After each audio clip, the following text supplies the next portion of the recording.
Alabama takes on Georgia this Saturday, and we're going to talk about the matchup. Also, something that really hasn't been brought up a lot, but that's Tavarius Robinson, T-Rob, who left Alabama for Georgia, right when Nick Saban was retiring. And what is the impact of that? All those guys that left, I want to get into that with you as well, but it's great to have all of you guys here for Elephant in the Room. Like, subscribe, give us a thumbs up. It's game week, man, and it's time to start digging in on this matchup. Roll Tide, everybody. Let me play Jake's favorite part of the show.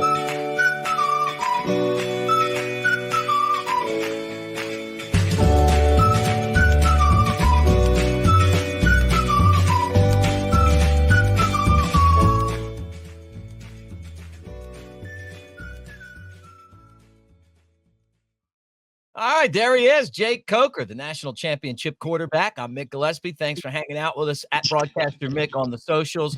Real Jake Coker for him, although I wouldn't call you a social media tycoon or anything like that. Yeah, I'm the worst social media follow ever. I wouldn't say the worst because for years you put out some of the best, most creative stuff ever. Or maybe that was somebody that was pretending to be you. There's been a few of those. You know what? We're all still trying to figure it out. But here we are closing in on kickoff, Alabama and Georgia.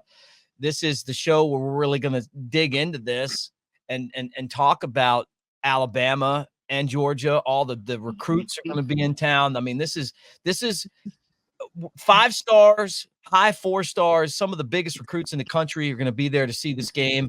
They're picking between Alabama and Georgia and some other teams. And there's just a lot of similarities between these programs, obviously because of Nick Saban and Kirby Smart. But with Kalen DeBoer in the mix, it makes this matchup a little different.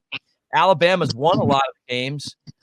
But this year, I'm super interested in this matchup. I mean, I think it really tells us about DeBoer, and I think it also really tells us about where Georgia's at right now. Yeah, I mean, the dynasty's changed hands. We look like we might be able to hold on, in the transition years. I mean, we've really progressed. I mean, we've only played three games, but we're showing a lot of signs of keeping that tradition alive. And of course, we hadn't really gotten into SEC play yet, so we're going to learn a lot this week. No matter what happens, it's still early in the season. Still got a long way to go. But I'll tell you what, I sent you those public percentages earlier today. If I'm laying money down, man, I'm putting it on the Tide. Yeah, right. Everybody, Joe Public is picking Georgia. Never bet against a home dog. It's been since 2007 since Alabama's been an underdog at home. So it's been a long time. This matchup's really intriguing. Something that a lot of people haven't gotten into is something that I wanted to bring up because I've heard so many different things about like the whole situation with Tavarius Robinson, T-Rob, who I thought did a great job for Alabama last year. I mean, you remember they had the communication issue against Texas, and then they kind of streamlined it through him. He got way more involved in it. Lane Kiffin comes to town with Ole Miss, and he's questioning if Kevin Steele's calling the defense, if it's T-Rob calling the defense. And then from that point on, I thought Alabama's defense was great. He gets an offer to go to Georgia. You remember this, right around the time that Nick Saban retired. And then, so then all of a sudden now you got Nick Saban retiring, and then he's going to take the Georgia job. But then Alabama brought him back, and it looked like he might be the guy to get the job instead of Kane Womack, but he stayed at Georgia. And then the entire secondary, pretty much for the most part, transfers. And there were people saying that maybe the reason why Georgia was after him was to try to get Caleb Downs to transfer with them. And then the whole thing, I mean, you're familiar with this, like the word that I keep hearing is that Downs was going to go to Georgia and then went there and then wasn't sure what was going on. I guess they were trying to get him in the school. And then all of a sudden, Ohio State sends a car and flies him to Columbia, and he signs there for $3 million or somewhere in that neighborhood. I mean, it's so hard to get the scoop on this because they're not going to tell us, because it is embarrassing for Georgia. But can you imagine having Malachi Starks and Caleb Downs as your safeties, first off, if you're Georgia? Yeah, but again, until you have a guy on campus, and you may just have him for a year. I mean, until you got a guy on campus nowadays, I mean, he's free to do whatever he wants, and you're watching the whole thing play out with this kid from UNLV. Yeah, great point. I don't even know what to say about that. I mean, you start off 3-0. You've got one of the best season UNLV's had, through 3 weeks, and you up and leave saying that what was guaranteed to you, it wasn't fulfilled by the school. I don't know, man, where we're going. I said this the other day with these penalties, these targeting rules, NIL, kids just leaving, and I see Clay Travis talk about it all the time, and I think it's inevitable too. I mean, I think one of these days, a lot of these guys that aren't making the money that the superstars are making want to sit out for a national championship game or a playoff game, just being young and short-sighted. I mean, I think that day's coming too. I think I've always thought that players should have an opportunity to make money in a free market, and the school should not be involved in that. If Under Armour wants to come and give you a sponsorship deal and use your name, image, and likeness, then you should be able to capitalize off that. Jersey sales, I mean. But this whole, I mean, the way that it's run right now is just so embarrassing. And you watch this.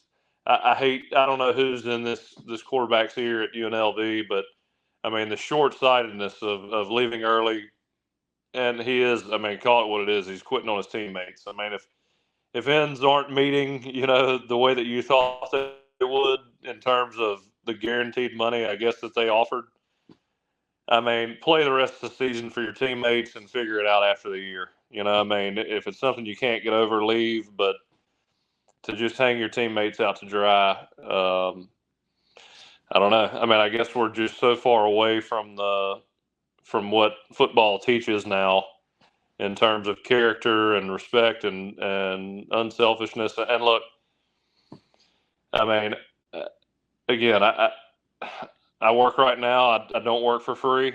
But there is a degree of, you got to have a degree of unselfishness, and you got to keep other people's interests in mind as well. And we don't know the details of it, but I don't know. It just seems like I just can't imagine leaving mid-season, and you've got a lot of guys that you should be close friends with that are relying on you to help get them to where they want to be. And so to leave early, I don't know. It's not a good look. It looks like he's quitting on his team. Yeah, no, I'm with you. I mean, that's exactly what it feels like at UNLV. I'm looking at, Alabama having a coach that would leave to go to one of your big rivals that you just beat for an SEC championship game and try to take your best player with them. I mean, think about that.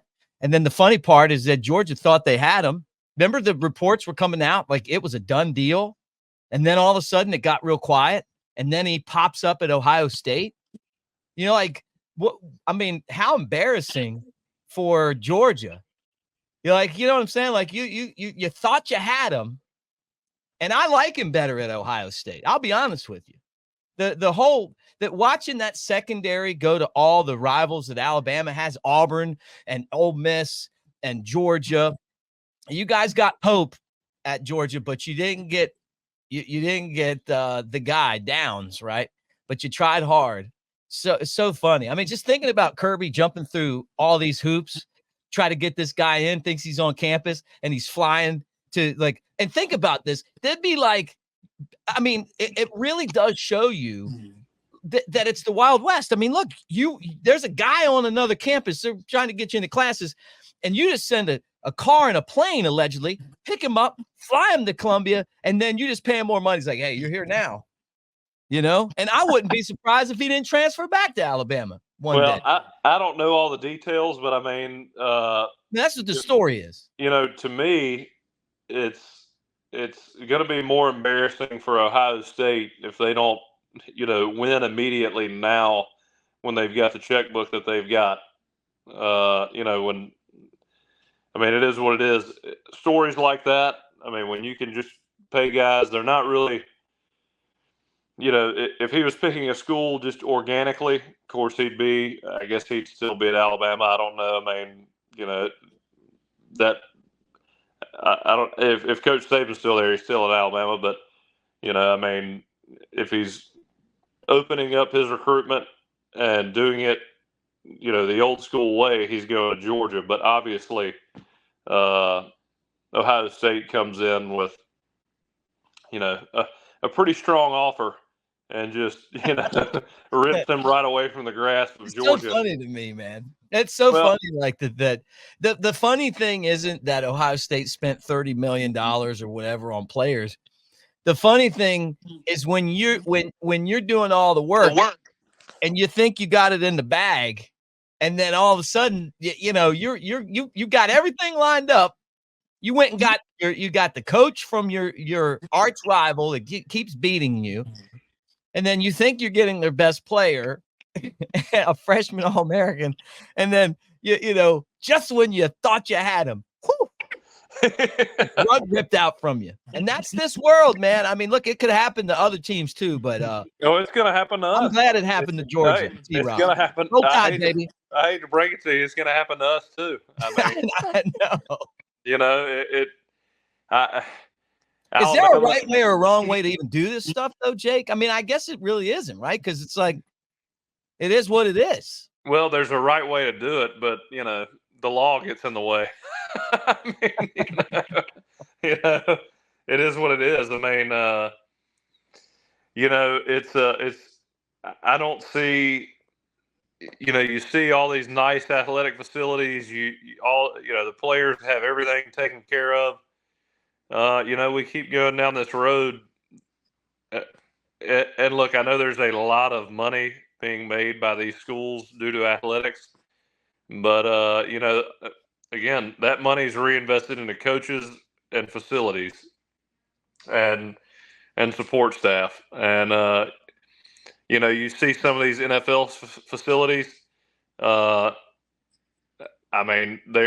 shitholes in comparison to Alabama's and Clemson's and all that. And you know why? It's because they don't have to pay they have to pay the players. And so, again, these players, you're going to get paid, but the facilities you're going to, all the amenities that you have, I don't know how you keep that up if you keep having to strain to pay everybody. And look, it is what it is. That's a free market. It's just going to be what it is. I think, you look at some of these NFL teams with high levels of revenue, like the Dallas Cowboys. A lot of good amenities. You go to the Cleveland Browns facility, not so good. It is what it is. There's just a lot of change coming, and with this NIL stuff, and then, man, I tell you what, the officiating through week 3. How many games have you seen where the targeting rules, some of these soft calls that that LSU South Carolina game, that pick 6. They called back. It's you getting, feel like the game's fixed. Well, it's just getting to a point where you're like, you used to say that you shouldn't let referees, get involved in games, or there should be no excuse. You can't blame referees for a loss. It should never be their fault because we should have taken care of business. These calls that they're making over and over, week after week, it's getting so bad that they are really, really having an effect on games. And I mean, why? Might as well let's just play flag football, I guess.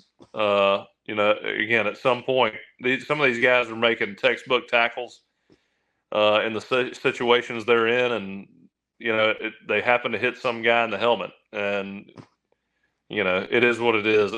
It's pretty clear to me what a targeting rule should be, what a defensive player looks like. It's got to be something egregious in my mind. Like I can't remember who. I think it was Junior Rosegreen with Auburn. I mean, at the time, it was a great hit. Nowadays it'd be targeting. I could see where that could be targeting. The Antonio Brown hit by Vontaze Burfict in the playoffs. Oh, it's awful. That was awful. I mean, those hits are hits that I can see, being called. But, Justin Jefferson against USF, that's just ridiculous. South Carolina, pick six. I mean, that's one of the most egregious calls I've ever seen since I've seen football. Well, it really does make you question the officiating, their role in calling the games, and I think that extends to the NFL too. Watching the Ravens and the Chiefs, and then watching the Falcons and the Chiefs. The Chiefs are getting so many calls right now. It's pretty ridiculous. And in some of these games, like you see this officiating that the LSU shouldn't have beat South Carolina. It was a pick six that when they turned that into a targeting penalty or a personal foul, I thought, you know what, you guys are trying to fix this game right now. Just my opinion, because that was the difference in the game. South Carolina wins if they don't call that. And I didn't think there was anything egregious about it. There was a time when guys in the NFL or defensive linemen might take a shot at a quarterback, throw him down when they didn't have to, land on him a certain way. Now it just feels like if an official feels like it's even a push the wrong way, they're calling it. And I mean, it's a contact sport, like you're saying. I agree with that. And I believe they called that a roughing the passer. Yeah, it was ridiculous, man. It was ridiculous. Absolutely ridiculous. So going into this game, well, I mean, and we kind of talked about it, if I'm Alabama after that whole situation with Georgia and them coming in there and picking, they would do that kind of stuff. Kirby would always do that kind of stuff. Hey, do they have Alabama's, their recruiting board? Are they using that against Alabama? I mean, there was some stuff that's gone on. Like, he's not Alabama's guy anymore. I mean, he's a great coach, but he's not Alabama's guy. He went into Georgia after he stuck around and did it the right way, by the way, and helped you guys get that championship, unlike Lane Kiffin. But he goes on and he goes over there, and then it's like, hey, you're taking their guys. I think we need to be targeting their guys. I think we ought to be going after their guys, because it's not only does it hurt you when you lose Caleb Downs, but it makes them better. Now, they didn't get him, but if I'm Alabama, I'm looking over their roster and I'm thinking, you know what, I'm going to pay one guy off of their team every year to come here and play. Oh, that's a fair game now, because that's what they did to us. I mean, yeah, why wouldn't you?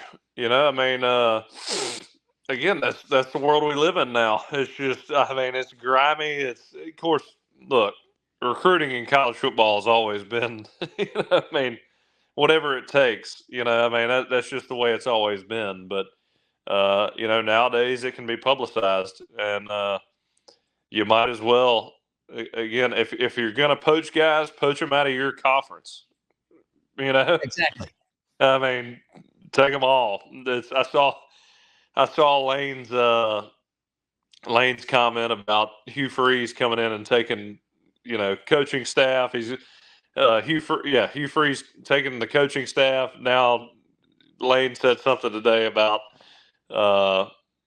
his NIL collective director does a really good job, and so Hugh Freeze will probably try to steal him too.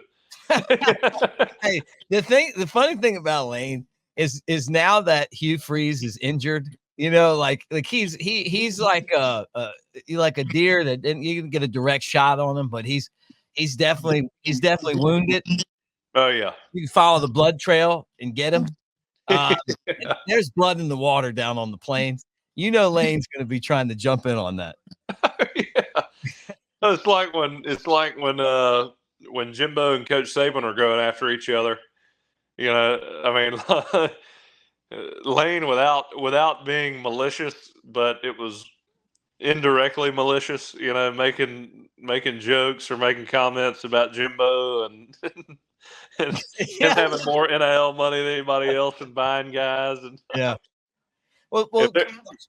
if there's blood in the water, man, Lane's coming. Oh yeah, yeah. Coach Saban was like on game day. He's like, if you can go pay players, but if you pay the wrong ones, you remember the comment. Oh yeah.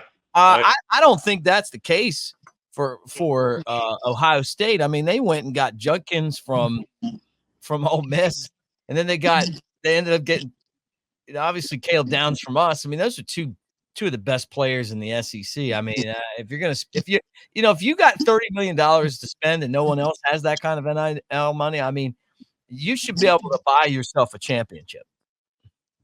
Well, that's what these coaches, the NIL is a blessing and a curse for coaches. I mean, if you have that kind of budget and you don't win, you've got no excuse at this point, because it's not like you have to be a recruiting machine when you can just pay guys. That's right. And obviously, Caleb Downs, I mean, that's a situation where it was totally dependent upon how much money was going to be made. Mm-hmm. Yeah. I mean, if all those stories are true, I mean, we know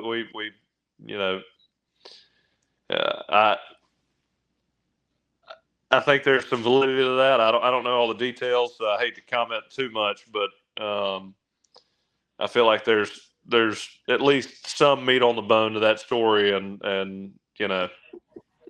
I'm sure it is. All right. it all came down to money. Yeah. Here we go. Right here. You got one of these now. Get your Cover Crimson t-shirt when you do the annual subscription to covercrimson.com. Boom. Look at that. Have you worn yours yet? I wore it yesterday. Does it fit? Yeah, it's not too bad. You got to go a size up with these because they're so comfortable and perfect. They really are a great shirt. But you get one with the annual subscription right now. You can do it for $1. And guys, again, we're brought to you by mybookie.ag. Use the promo code next round and they'll double your initial deposit. Mybookie.ag next round, double your initial deposit with the promo code next round. All right. This is show 100. There we go. We did it. There we go. What do you think about 100 shows, 100 episodes of Elephant in the Room? Either we're somewhat entertaining or the guys that hired us are really bad decision makers. I think it's a combination of both. Yeah, we're just hanging in there. Yeah, it's been fun, man. I mean, it's gone by fast. It really has been. It's been really fun to just talk football and kind of cut it, chop it up. I can't believe it though, man. When I saw last episode was 99, I was like, man, 99.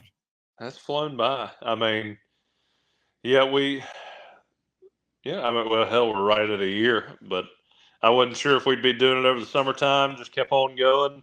Hey, this was the year to have one during the off season. I mean, there was always a story, Mm-hmm. It just seemed like it was never ending. Yeah. Alabama, Georgia, as we kind of wrap up this episode, huge recruiting. You got a ton of guys that are going to be in town for this game. What are they going to see? Give me your thoughts on break this game down for me right here. I think they come in. First off, I went to the South Florida game, and there's no doubt that team. There's a lot of leadership within the locker room, right? I mean, I think you kind of galvanized a lot of those leaders. Malachi Moore's, Jalen Milrose, and it's a lot of guys having fun. It's a lot different atmosphere. I think everybody was attracted to Coach Saban because there was so much respect there, and he had such command of a room. I think you see Coach DeBoer and you see a different kind of command in the room and an unbelievable amount of confidence, especially in a weird way because, it's not an overpowering personality. It's kind of that guy you look up to and respect his opinion because he's proven his knowledge. He's proven his leadership ability. and just his level-headed mentality, I think, attracts a lot of people to him. And then I think you're going to see an Alabama team that despite all the, I guess, quote unquote setbacks we had during the offseason, come out and play an aggressive style of football. A packed stadium. It's going to be unbelievably loud. And as far as a recruit goes, and what he will see, is Alabama still Alabama. The electricity's still there. The energy's still there. You've got the best replacement I think we could have possibly gotten in Kalen DeBoer. And then I think you see an aggressive style of offense, really aggressive on defense. Kane Womack is, to me, he's fearless. And he's fearless. He's aggressive. You can see, I mean, you can tell that those players are playing with his mentality. It's pretty infectious mentality that he has, and I think all his players are playing through him. Very detail oriented, and then offensively, I think Jalen Milroe. I think Jam Miller, Justice Haynes. I think we run enough to keep it consistent on offense, and I think this big game, I think we start to come together more as between quarterback and receiving core. We got our offensive line back, and again, what gives me a lot of confidence, that line at 2 and the public all over Georgia, that may be what I'm most excited about. Now, you sent me that today. I was like, man, he's going to be happy about this. I can't wait to see what happens. If you guys are going to Tuscaloosa for the game, the two of us will be doing the tailgate show from Innisfree after the Striker Strong golf tournament on Friday. That airs on radio throughout the state on Saturday. But, you know, a couple thoughts on Striker Strong, the golf tournament, Robbie Glenn and us being there. And you said it's a huge golf tournament. I mean, it's for a great cause. Yeah, when we're done playing or done hanging out at about noon, I think the real crowd shows up, and Mick, I think you're going to be like, damn, we have to leave. Yeah, you know I'm going to be like that. Yeah, no, it's a great time. I mean, great group of people. Robbie's a great guy. He's got, I mean, a hell of a support cast for that tournament. Again, we've talked about it on this show. It says a lot about Birmingham, a lot about the people around him. Just a great event. Very unbelievably unselfish for Robbie to put that much time and effort into raising money for not only his son, but, you know, a lot of different children with the same disability or disease. And, yeah, it's an event I go to every year because of how much I appreciate Robbie as a person and the way that he cares about his son. Yeah, no doubt. It's a Tatton-Brown-Raymond syndrome. It's an atonic brain injury, disease, and he helps with research. Helps local families and other charities that are working in the same thing. And Striker Glenn is a hero, a little guy fighting every day. I see a lot of his videos and pictures. I definitely, my heart goes out to the Glenn family. And like you said, for Robbie to kind of take, it would be really hard to deal with this. I mean, I'm just going to be honest with you. As a dad, let me tell you, man, if I was Robbie, really you're going to see on Friday. I mean, if I was Robbie and I saw that amount of support for my child, it would be hard not to be brought to tears at the end of every golf tournament you put on, because again, the amount of love and appreciation that I think everybody shows Robbie and his efforts to help out, it really does say a lot about the people of Birmingham and around the Birmingham area and other parts of the state, because there is a lot of support, and it's awesome to see. Well, we can't wait to get there. So we'll be there on Friday. Then we'll be at Innisfree. Sometime between 1 to 4, we'll be doing the tailgate show. So if you guys are in town, come by and see us there, and make sure you sign up, man. Bring your Cover Crimson t-shirts, come by and holler at us if you're there. Or 2 weeks from now, we're going to be at Live Oak in Music City, Nashville. same thing. 1 to 4 sometime in that window for the show. So we'll be on the road, and we hope to see you guys as well. But like and subscribe, Cover Crimson. Take advantage of this opportunity right here. Get you one of these. Jake Coker, thumbs up with. He said it was a great shirt. You heard him. He's his new favorite shirt. And you can want one too. You get that with your annual subscription, or you can sign up right now for $1 and Cover Crimson. But man, we appreciate all you guys, and we will talk to you again next week. Roll Tide, or we'll talk Friday. Really Friday on the radio, but it's Saturday on the radio. But we can't wait to see what happens, and see you guys. Roll Tide.